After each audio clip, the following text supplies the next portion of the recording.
Good morning. Good morning. It is 9 a.m. Monday, so it must be Make It Happen Monday. We are here, Cheryl Andrews, the listening detective, helping you to achieve success without stress by sharing stories, strategies, but also asking you questions to inspire you to listen to and trust your own wisdom. Good morning. Good morning. So today's episode 4 in the confidence series, is all about time.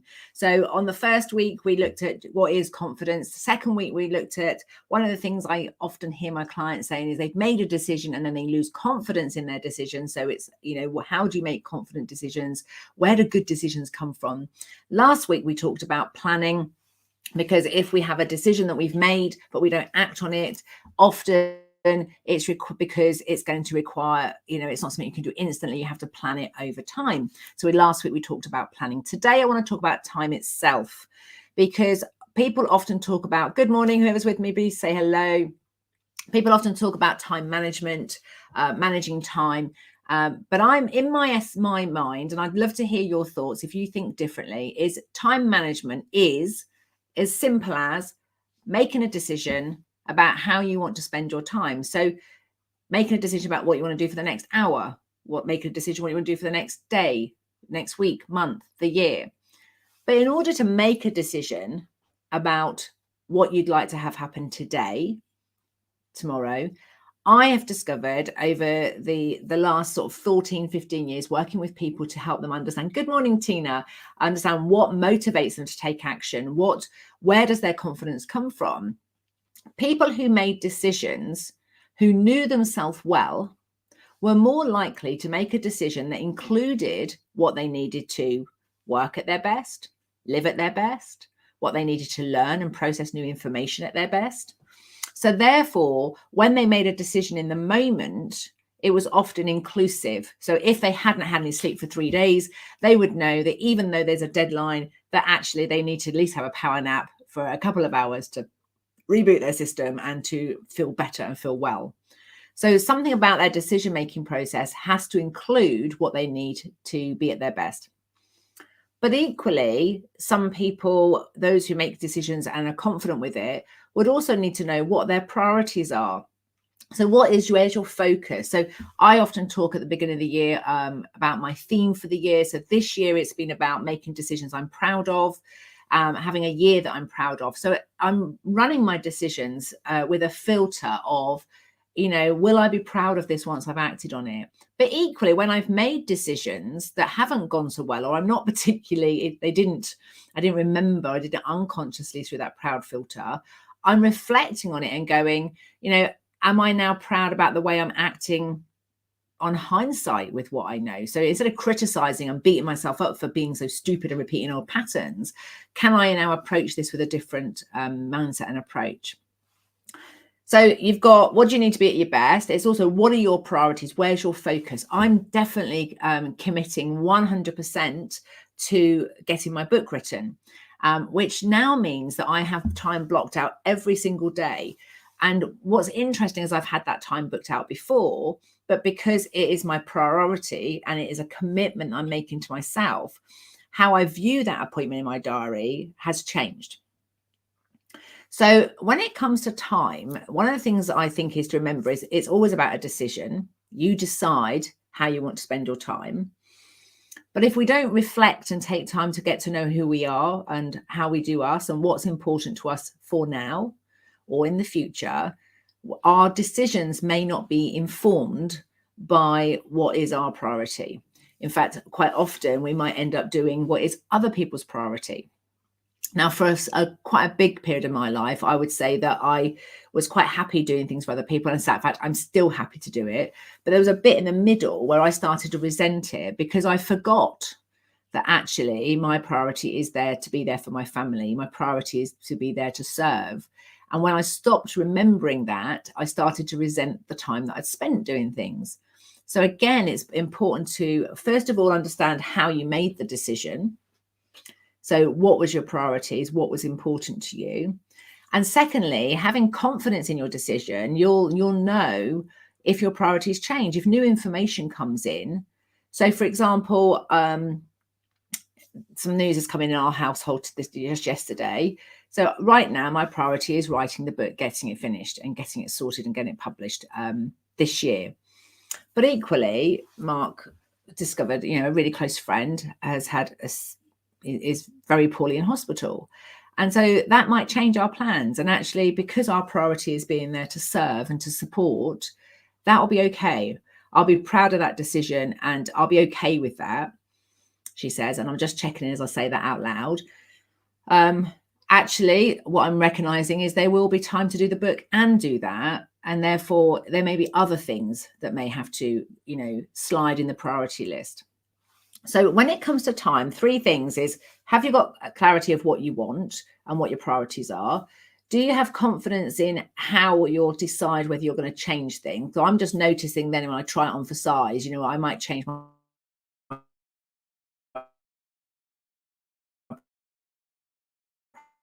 priority about the book and actually, no, I won't. But something else, preserving or being with these people and writing my book are equally. If I get up an hour earlier, or I watch 3 hours less TV, or there will be a way of making that happen. But the third thing I want to talk about today is your relationship with time, because this is the thing that when I've worked with clients using clean questions, they'll say to you, oh, I'm not very good at managing my time. It often comes from I'm holding themselves in contempt, criticizing themselves and their skills and their ability. And so I would ask questions. So, when you're managing your time at your best, or when you're managing your time, that's like what? And, if it was just the way you'd like it to be. And managing would, often refer to, planning and scheduling and making good decisions about how they use their time. But when I ask questions of time itself, like what kind of time, is there anything else about time? And time for you is like what emerged is that each individual person I worked with often had a very different relationship with time. And so some people have a relationship of there's always enough time and everything is just the way it needs to be. Whereas other people, it was like a frenetic, like there isn't enough time, I'm going to run out of time. And you can even hear it in their voices and in their speed of speech. It was like a freneticness, like time is running out. And so when I modeled, inspired by my clients, when I looked at my own model, time for me this is going back like 10 years ago now, it was like I had a time monster. That do you know Sully out of the Time Monster Inc. movie? Well, I obviously couldn't keep him blue because of that'd be copyright. So my one emerged to become a green to align with my green manager critic book at the time. And it was big, and there was something about this monster that it wasn't really, really scary, but he was quite big and quite overbearing. And it was kind of like, every time I was doing something, it's like, come on, you can't stop. You've got to keep going. You've got to keep going. Come on, you've got to get finished. And so there was like this addictiveness to wanting to finish things. In fact, actually, as I say that out loud and remember that pattern, I am just being reminded of my behavior at the weekend where I was like, I had this bobble hat I'm making. Instead of just doing a little bit every night, I'm like, I get to that point where I absolutely have to finish it. I want to have that complete feeling. So for me, I've just identified that one of my patterns when it comes to time, and it works really well for me until it doesn't, is that once I start something, and I can see that the end is nigh, I get quite sort of competitive with myself, and it's almost like I want to get it finished. Now that can work really well for me because it means I have this make it happen attitude, which often people come to me because they know that if they talk to me, I'm pretty like a dog with a bone. I don't like letting things go, and I will work until they happen. But equally, sometimes what I can do is when I've got this time monster that's going, come on, you got to get it finished, you got to get it finished, I kind of forget the stress that it's putting on my body. Perhaps forget why I decided to make a bobble hat in the first place. It was meant to be my relaxation and my downtime stuff. It wasn't meant to be this competition of trying to get things done by a certain time. And so this time monster of you've got to get it finished can work for me sometimes and not others. But equally, I have another time monster that pulls me towards the sofa and encourages me to sit down and watch telly and eat cake. And that one is often sort of saying, come on, you need to slow down. You need to take a break.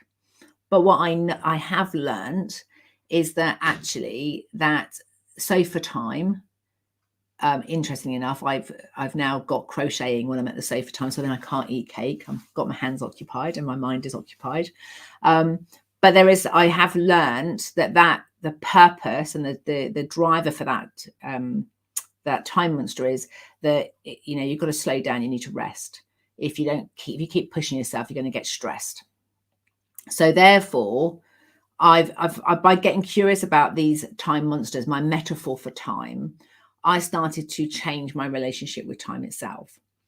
But I also think that depending on how old you are, I know that for my clients, our relationship with time can change, particularly if we tick over another decade, if we go from 30 to 40 or from 40 to 50.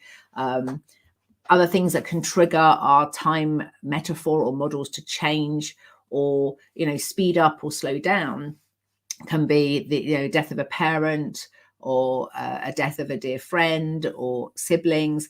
So people that are around our own age, it kind of brings home the reality of our own mortality. So one of the models that really helped me was working with Caitlin Walker at the beginning of 2022, I think it was. And we model it. I was working with a group and we we're modeling living with the end in mind. So it's like if your death was just the way you'd like it to be. And one of the things that's really, really helped me is to spend a moment just realizing that how much, well, for me, death was very peaceful. It was a slipping away, a release of tension. And I was like, oh my gosh, I'd like to have that release of tension a bit more often. I'd like to have that peace in my life right now. And actually, I don't want to be so frenetic in my life that, you know, the day I die is the only time that I start to feel at peace or at one with myself and the world around me. So what I want to share with you today is the questions I want you to think about is time for you is like what? So if you are somebody who, and notice the adrenaline or the stress levels that might be going on in your system, because having deadlines can be really motivational. Having it that somebody else is relying on you. That's why people work with coaches, because you've got somebody that's holding you accountable. So even if you forget what decision you made and what your priorities are, then you've got somebody else that's going to remind you. And I know that for me, I have an accountability call with my business buddy, 2:00 every Monday. And even now, I'm going to have to go and look at my notebook shortly and say, what did I tell her I was going to do? And often, if I haven't remembered what I said I was going to do, I'm doing a sort of last minute panic from 1 till 2, getting that thing done. But it works because that's what it holds me accountable to. It says, right, you know, that's what you said was important. And it makes me question when I don't do it or I don't remember it until the very last minute. So sometimes deadlines and accountability to other people absolutely works. But what I've learned over the years is when I use fear to make my decisions, when I frighten myself into, you know, I'm going to fail if I don't do this, it often means I also create a whole load of stress chemicals in my body. It makes me feel unwell. I don't sleep well. I then eat more of the wrong things. Whereas if I can change that relationship with time, that it's like there's an excitement, there's a love, there's a passion for that deadline, that, you know, that feeling of being proud on the other side of it, rather than, oh my God, if I don't do that, I'm going to look like a fool, or I'm going to shame myself, or I'm going to feel like a failure.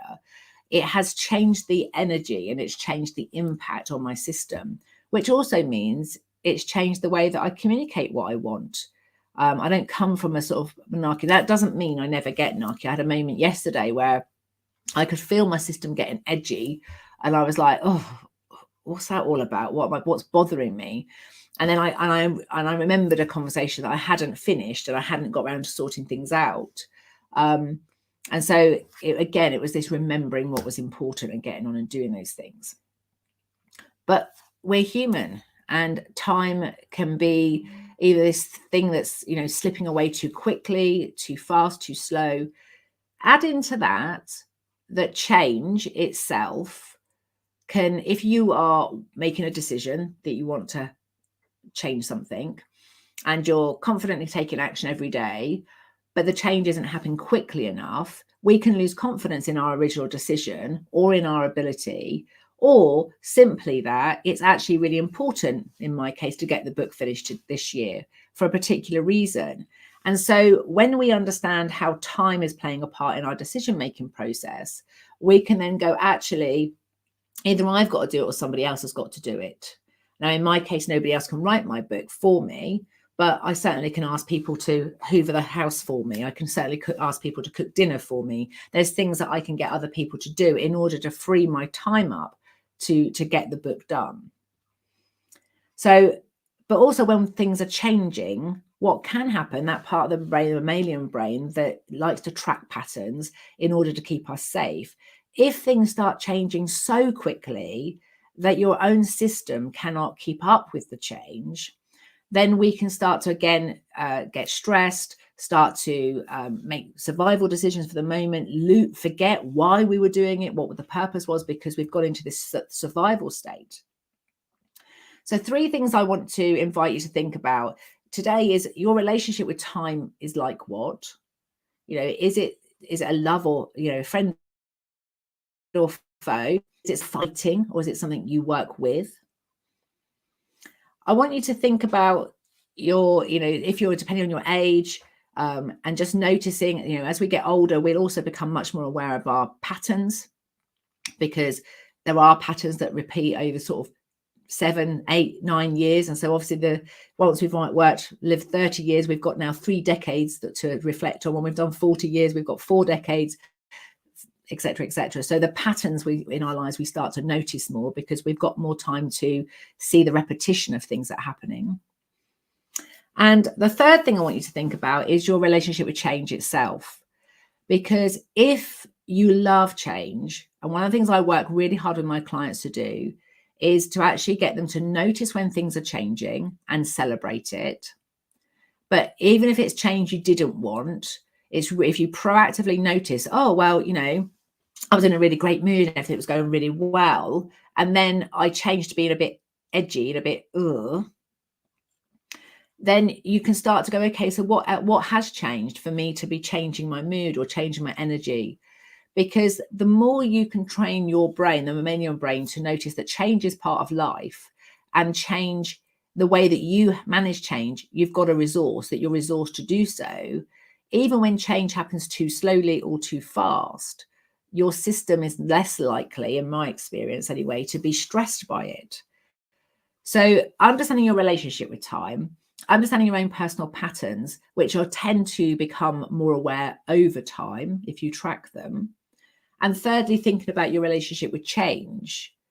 In my experience, when you understand your own relationship with time and change, and you know your own patterns, then you are in a much better place to make decisions that align with who you are and what works for you.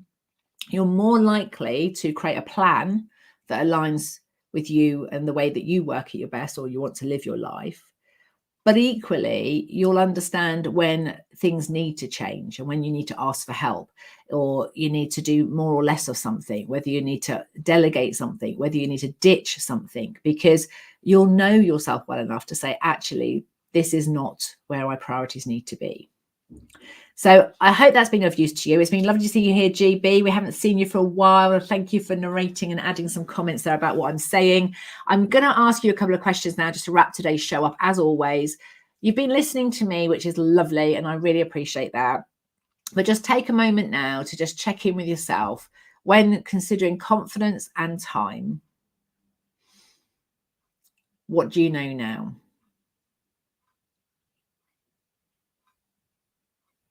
And what difference does knowing that make? And given what you know now, what would you like to have happen? It's lovely that you might have given me 20 minutes of your time right now listening, but what are you going to do as a result of listening to me today? And for that to happen, how do you need to be?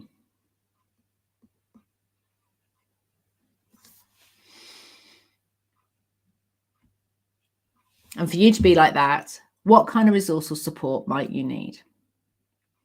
And if you know that right now where you're at is that you do need some support to get curious about who you are, how you do you, then please remember that the Do Delegate or Ditch Academy is open. It's just £97 a month. And next Monday, we are going to start the 8-week foundation course, where we are going to start to go through what do you need to work, learn, and live at your best, and what's happening. And how do you make decisions, your relationship with time. We're going to be looking at timelines, time profiles, and actually helping you to understand how you interact with time itself is impacting your decision making and your planning process. If that's of interest, please get in touch, give me a call. If not, have a fantastic week. And next week, we'll be talking about confidence and asking questions, because ultimately, if we haven't got the confidence to ask questions of ourselves or others, we often will not be operating from a place of clarity and confidence. Have an amazing week. Speak to you all soon.